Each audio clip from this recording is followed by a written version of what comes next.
Comment j'ai fait pour devenir ingénieur data scientist? Dans cette vidéo, je partage avec vous les étapes clés que j'ai mis en place pour exceller en data science. Je vais vous expliquer ce qu'on entend réellement par data scientist et surtout pourquoi je pense que la data science est l'un des plus beaux domaines au monde. Et aujourd'hui, quel que soit votre métier, quel que soit votre secteur d'activité, quels que soient vos projets, je vous explique pourquoi vous devez comprendre, connaître les techniques utilisées par la data science et comment les appliquer dans votre domaine. Salut, moi c'est Natacha, ingénieure data scientist depuis plus de 6 ans. Ma mission à travers cette chaîne, c'est de permettre aux personnes ambitieuses à réussir dans leur entreprise, à exceller dans leur carrière, grâce au partage d'expériences que je réalise sur la chaîne. Je partage avec vous mes apprentissages, mes erreurs, ma vision du monde pour vous aider à scaler dans votre domaine.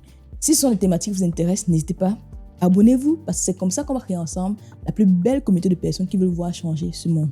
Vous avez réalisé l'action, alors c'est parti pour mon parcours pour devenir ingénieur data scientist. Let's go! Qu'est-ce qu'on entend réellement par data scientist? Vous voyez bien que dans le terme, il y a deux mots, data et scientist, donc scientifique de données. Les data scientists, pour moi, aujourd'hui, ce sont des professionnels qui ont l'art de rendre les données d'une organisation utiles en utilisant 6 compétences clés. La première compétence, ce sont les mathématiques, parce qu'en tant que data scientist, on a besoin de travailler avec des outils comme l'algèbre linéaire qui permet de travailler sur les espaces à plusieurs dimensions, l'analyse, l'optimisation. La deuxième compétence clé, ce sont les probabilités et les statistiques. Je fais exprès de séparer mathématiques et probabilités et statistiques parce que la stat, c'est très appliqué. La mathématique peut parfois être théorique, raison pour laquelle je sépare les deux. Donc, en tant que data scientist, on doit avoir une bonne connaissance en termes de probabilité et surtout de statistiques parce qu'on doit analyser les données, comprendre ce qui se cache dans les données. Troisième compétence clé, les data scientists doivent maîtriser ce qu'on appelle le machine learning. Qu'est-ce que c'est? Je vous explique. Aujourd'hui dans le monde, vous avez certainement déjà entendu parler d'intelligence artificielle. Okay? L'intelligence artificielle, c'est tous les systèmes qui vont permettre justement à l'ordinateur de résoudre des tâches que les êtres humains avaient l'habitude de réaliser. Okay? Dans l'intelligence artificielle, il y a des tâches classiques. Par exemple, pour moi aujourd'hui, la calculatrice, le fait que je fasse 1 plus 1 égale à 2, je confie à une calculatrice de le faire, c'est une forme d'intelligence artificielle. Par contre, dans l'intelligence artificielle, il y a des solutions plus avancées comme les voitures autonomes, les voitures qui sont capables justement de rouler sur de longues distances sans aucun chauffeur. C'est également de l'intelligence artificielle, ok? Sauf que pour la voiture autonome, la règle n'est pas trop simple. On ne peut pas dire si arrive au rond-point, il y a un feu rouge et il n'y a pas de piéton et alors la voiture doit s'arrêter. Donc on ne peut pas créer des règles comme ça de façon explicite. Raison pour laquelle dans l'intelligence artificielle, vous avez une autre catégorie qu'on appelle machine learning qui va donner la capacité à l'ordinateur d'apprendre par lui-même, cette fois-ci à partir des données. Donc pour pouvoir créer une voiture autonome, on a besoin des données sur lesquelles on va apprendre. On va apprendre le comportement pour pouvoir faire le produit final. Okay? Quand je parle de machine learning, je vous donne un autre exemple beaucoup plus simple. Moi, je travaille aujourd'hui avec des institutions financières. En banque, si vous prenez un prêt immobilier par exemple, la banque a besoin de savoir est-ce que vous allez rembourser votre crédit à temps. Quelles sont les chances pour vous rembourser votre crédit? C'est ce qu'on appelle le score d'octroi. C'est votre capacité à rembourser votre crédit. On détermine un score pour voir si on vous accorde le crédit ou pas. Donc, ce score-là, sachez que ça se base sur des probabilités, donc statistiques. Et ce sont les data scientists qui mettent en place des modèles de machine learning qui se basent sur des données pour pouvoir prédire si on vous accorde le crédit ou pas. Un autre exemple simple, d'accord? J'ai pris la banque, le score d'octroi. Si je prends dans les télécommunications, moi, par exemple, je change mon forfait téléphonique régulièrement. Dès que je vois que le tarif ne me satisfait plus, je vais voir l'opérateur pour voir si je peux changer. Et donc, une grosse problématique pour les opérateurs aujourd'hui, c'est ce qu'on appelle le churn, le départ à la concurrence.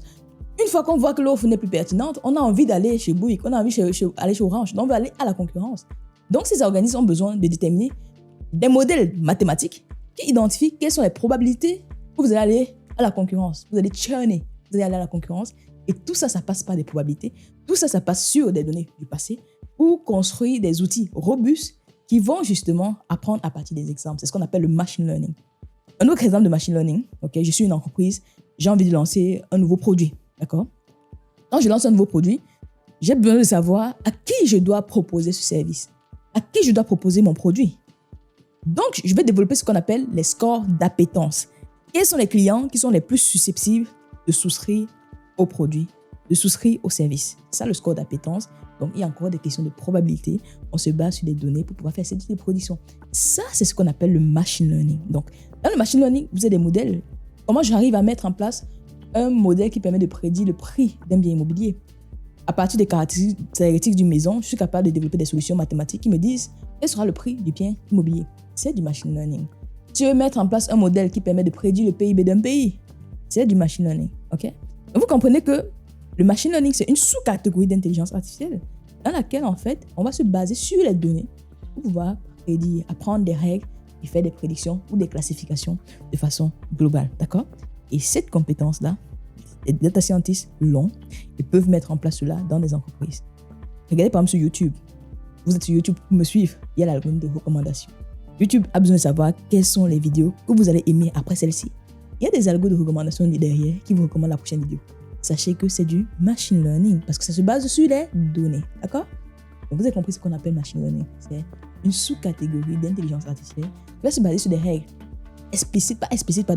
des règles déterminées à partir des données pour réaliser soit des prédictions, des recommandations.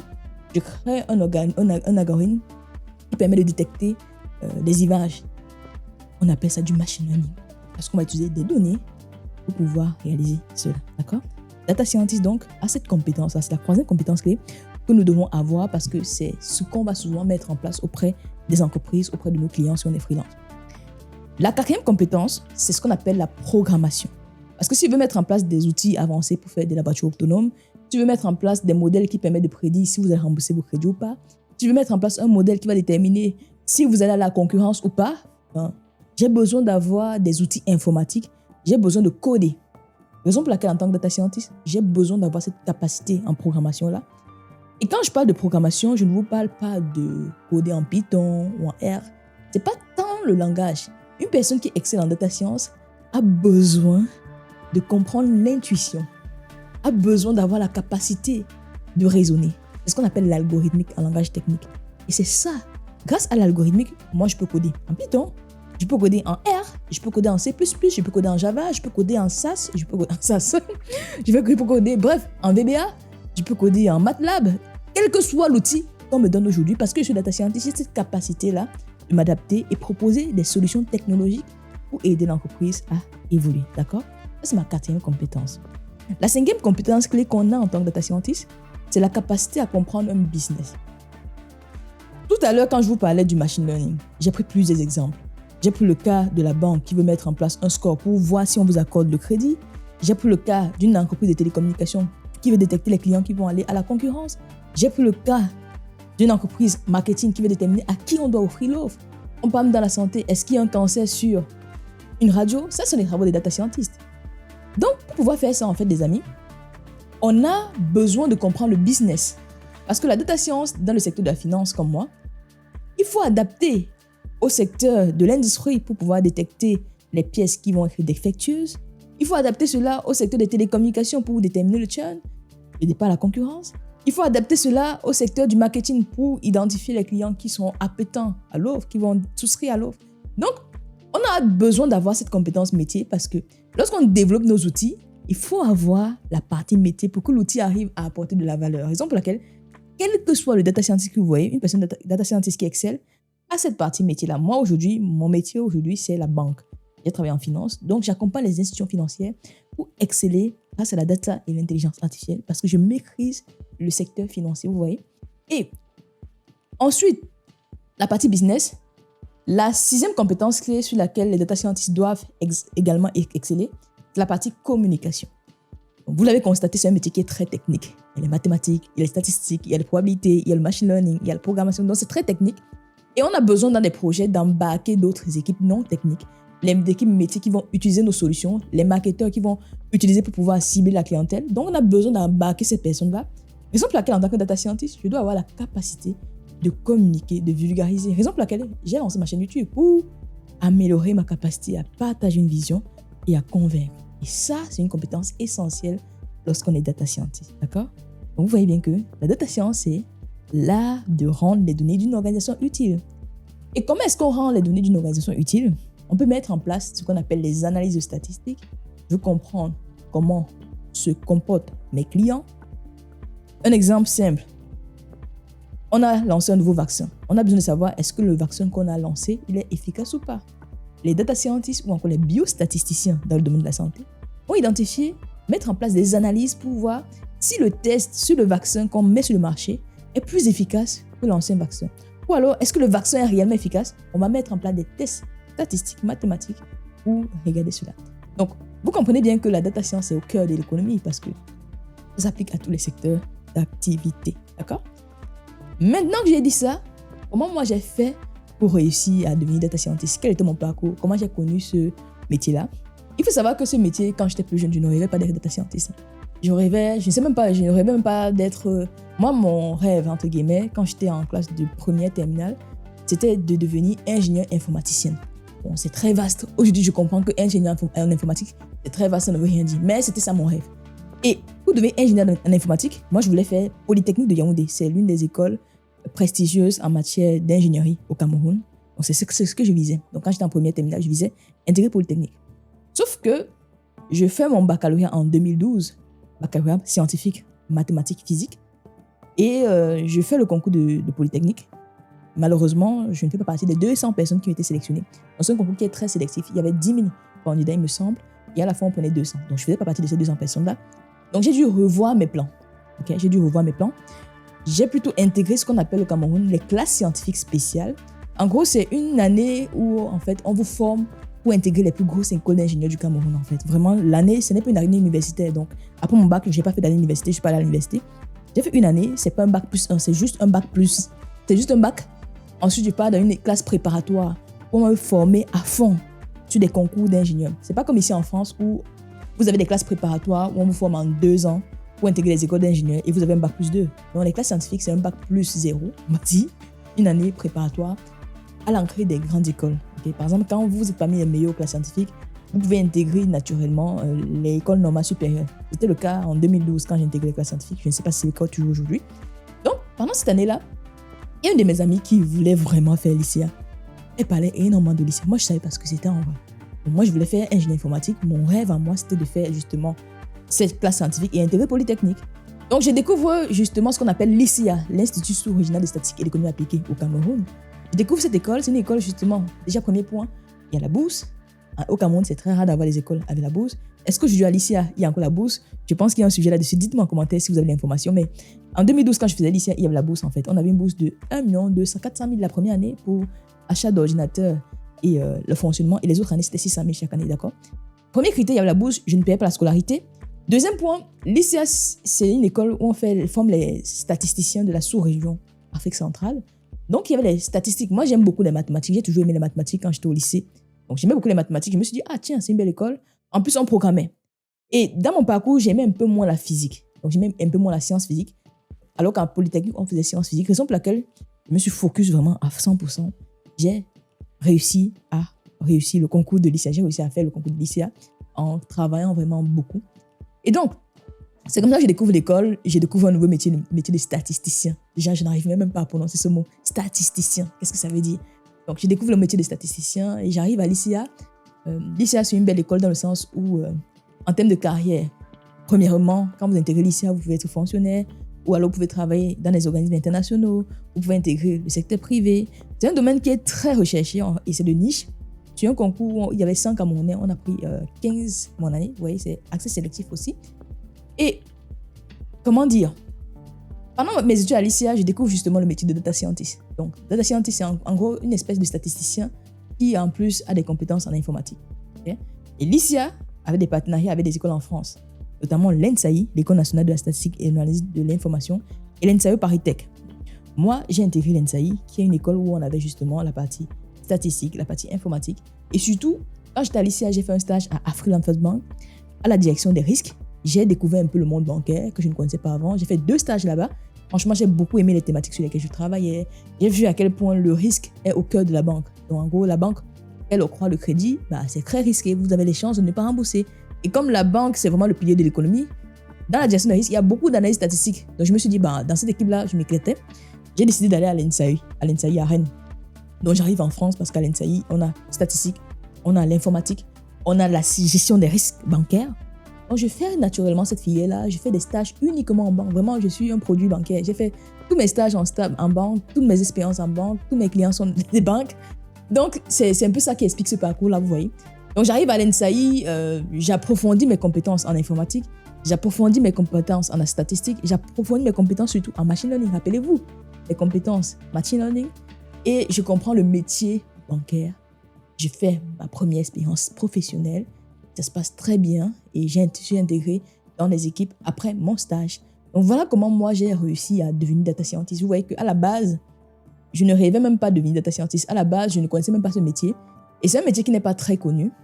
Et moi, je pense aujourd'hui, avec le recul, que c'est l'un des plus beaux métiers au monde. Je vous explique pourquoi je pense que c'est même le meilleur métier au monde. Déjà, je regarde les statistiques récemment de US Bureau Labor of Statistics aux États-Unis, qui va classer les métiers par ordre d'évolution. Okay? Je me suis rendu compte que parmi les top 10 métiers au monde qui vont connaître les plus grosses croissances dans les 10 prochaines années, en top 4, on avait le métier de data scientist. Vous voyez que c'est l'un des métiers les plus recherchés.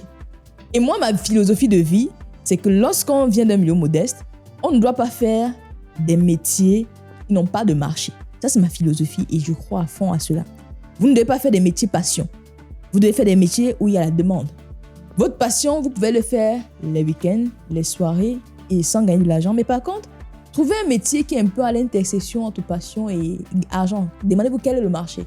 Et sur la data science, pour moi, il y a un marché. En plus, même avec l'IA aujourd'hui, si vous souhaitez que je vous explique le lien entre data science et IA, dites-moi en commentaire. Je peux faire une vidéo dédiée là-dessus. Mais en plus, avec l'IA aujourd'hui, on a besoin des experts, des professionnels pour exceller, pour analyser les données, pour mettre en place des modèles de machine learning qui sont le moteur des IA en fait. Donc, je n'ai pas de machine learning. Sachez que dans l'IA, on a des modèles mathématiques en fait. Et ces modèles mathématiques sont développés par des data scientists. Ok? Donc, on pourra faire une vidéo en détail là-dessus. Avec le boom de l'IA, on a besoin de former des personnes qui ont de l'expertise en data science. On aura besoin des personnes qui maîtrisent l'analyse de données. Raison pour laquelle je pense que c'est l'un des plus beaux métiers au monde. La deuxième raison pour laquelle je pense que c'est l'un des plus beaux métiers au monde, c'est qu'en termes de rapport, durée d'études, complexité et équilibre vie pro, vie perso, même si ça, pour moi, ça ne veut rien dire, c'est l'un des métiers où, en tout cas, en termes de rémunération, c'est bien rémunéré. Si vous regardez la fourchette de salaire, je peux vous donner un peu l'ordre de grandeur en France. Lorsque vous sortez de l'école en France, et quand vous avez fait de belles écoles, moi je prends ce que je connais, vous pouvez démarrer votre carrière à plus de 50 000 euros littéralement. C'est possible. Je ne dis pas que c'est tout le monde qui l'aura. Il y en aura qui en aura un peu moins, il y en aura qui en ont plus, mais c'est possible d'avoir 50 000 euros en France. Aux États-Unis, ce sont des salaires à 6 chiffres. On dépasse largement les 120 000 euros. La médiane sur l'analyse que j'ai vue, c'était 120 000 euros. Et c'est possible avec l'expérience d'aller à 70 000, 100 000. En France, avec l'expérience, 5 ans d'expérience, vous pouvez être autour de 70 à 80 000 euros.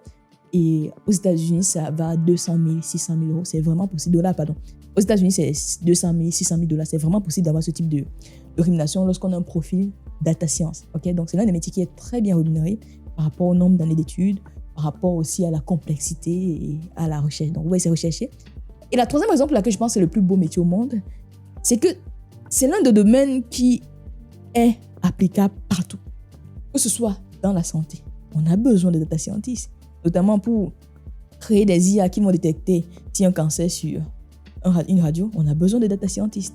Si on a besoin de mettre un nouveau médicament sur le marché, il faut qu'on se rassure que le nouveau médicament qu'on a mis sur le marché, il est efficace. On a besoin de data scientists pour ça. On appelle ça biostatisticien.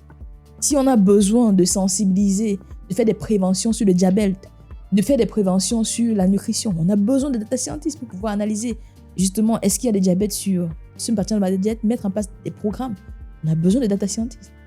Que ce soit dans l'industrie, est-ce que la pièce que j'intègre dans mon véhicule, il va être défectueux dans 2 ans? On a besoin de data scientists pour faire ça. Les probabilités, je vous ai dit, probabilité et la durée de vie. On a besoin de probabilité, on a besoin de mathématiques, on a besoin de data scientists. Dans la finance, on a besoin de... Vous avez votre carte bancaire. Comment est-ce que la banque arrive à détecter rapidement les transactions qui sont frauduleuses? Comment est-ce qu'on arrive à identifier lorsqu'on fait des retraits? C'est justement quelles sont les probabilités qu'une transaction est frauduleuse. Ça, c'est une thématique que les data scientists peuvent réellement mettre en place en banque. Vous voyez qu'on a besoin de data scientists en banque. Si je m'en vais dans les grandes distributions, on a besoin de développer des outils mathématiques qui vont nous permettre de bien positionner les produits dans les rayons. On a besoin de développer des outils mathématiques qui permettent de comprendre réellement les consommations, de catégoriser, de trouver quels sont les produits qu'on va vous recommander. On a besoin de data science pour ça. Si je vais dans les télécommunications, est-ce que les clients vont aller à la concurrence? On a besoin de probabilité, on a besoin de data scientists. Donnez-moi un secteur d'activité en commentaire, je vous dis comment est-ce qu'on utilise la data science dans ce secteur. Quel que soit le secteur, les amis, on a besoin de data scientists. Ça veut dire que mes compétences mathématiques, statistiques, machine learning, programmation, business, communication sont transférables. Ça veut dire qu'aujourd'hui, je suis en finance. Je peux apporter de ma valeur dans la santé. Je peux apporter de la valeur en industrie. Je peux apporter de la valeur dans les télécommunications. Donc, je ne suis pas enfermé. Je n'ai pas besoin de faire une reconversion professionnelle. Parce que j'ai une casquette, je suis transversale, je suis capable de m'adapter. Donc, voilà la troisième raison pour laquelle moi, je pense vraiment que c'est l'un des plus beaux métiers au monde.